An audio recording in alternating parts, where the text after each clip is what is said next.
לאיך את מתגנבת גברת? אם מותר לאבא שלך לשאול? ליפעת. יש לנו 2 מבחנים השבוע ואמרו שעדיף שנלמד ביחד. בטח ליפעת. ולמה, מה התיק הגדול? אני שמחה שאתה שואל. זה כל הספרים שלנו. וגם אני חושבת שזה מוגזם שנותנים לנו 1,000,000 ספרים ללמוד מהם. אולי תדבר עם המורה? לא. הרבה ספרים, הרבה חוכמה. זה מבחן מתמטיקה? אולי אני אעזור לך, את יודעת. בתור רואה חשבון בכיר. זה במדעי הטבע וביולוגיה.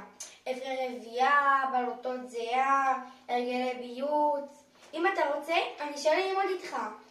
זהה וביוץ, אין לי מה לתרום בנושא. עדיף שתלמדי עם רונית. יפעת. רונית זה שם יותר יפה. אבל זה לא השם שלה. טוב, ולמה הגרביים הארוכים האלו על הרגליים שלך? אלו?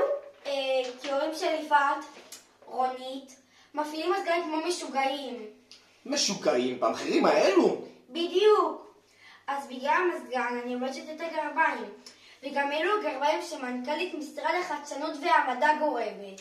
הילה חדד חמליק? איזה אישה, איזו פרסונה. אני סיפרתי לך כבר פגשת אותה בחתונה של דוד מני, היא ביקשה ממך מזלג, אתה ניחצת ונתת על הכף, היא לקחה וחייכה, וחיפשת אותה כל הלילה לתת לה מזלג. טוב, חכמה בלילה.